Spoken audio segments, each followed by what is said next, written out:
অবশেষে জানা গেল হাসিনার অবস্থান। দেশের শত শত মানুষের রঞ্জকের রাজপথ রাঙিয়ে দেশ ছাড়ার পর তিনি আশ্রয় নিয়েছেন ভারতের রাজধানী নয়াদিল্লির সবচেয়ে সুরক্ষিত এবং অভিজাত এলাকা লুটিয়েন্স বাংলো জোনের এক গোপন আস্তানায়।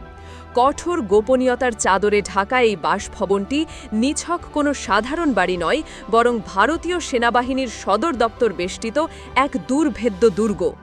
এক অনুসন্ধানী প্রতিবেদনে জাতীয় একটি দৈনিক জানিয়েছে, শেখ হাসিনাকে নয়াদিল্লির যে বাংলোতে রাখা হয়েছে তার ঠিকানা 11 রাজাজি মার্গ।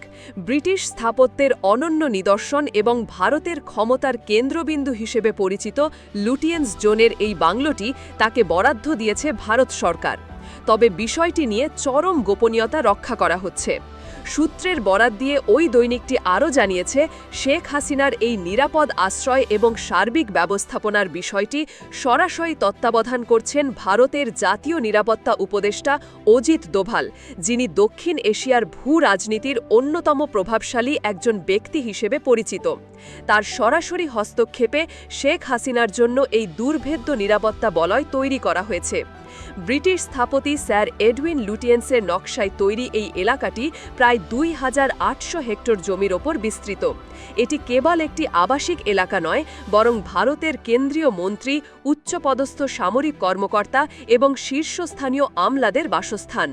এখানকার প্রতিটি বাংলো ঔপনিবেশিক স্থাপত্যের সাক্ষী এবং এর নিরাপত্তা ব্যবস্থা কল্পনাতীত। এই এলাকার পাশেই ভারতের রাষ্ট্রপতি ভবন, সংসদ ভবন এবং গুরুত্বপূর্ণ সব মন্ত্রণালয় অবস্থিত। এমন একটি এলাকায় সাধারণের প্রবেশাধিকার অত্যন্ত সীমিত। শুধু তাই নয়, এলাকাটি সেনাবাহিনী বেষ্টিত এক অভেদ্য দুর্গ। শেখ হাসিনার জন্য নির্বাচিত 11 রাজাজি মার্গের বাংলোটির অবস্থান কৌশলগতভাবে অত্যন্ত গুরুত্বপূর্ণ। এর চারপাশে রয়েছে ভারতীয় সেনাবাহিনীর একাধিক বিভাগীয় সদর দপ্তর। বাংলোটির ঠিক উল্টো দিকেই রয়েছে সেনাবাহিনীর কাশ্মীর হাউস এবং এর দুই পাশে সেনাবাহিনীর অন্যান্য গুরুত্বপূর্ণ স্থাপনা। এই নিশ্ছিদ্র নিরাপত্তা ব্যবস্থার কারণেই স্থানটিকে তার জন্য বেছে নেওয়া হয়েছে।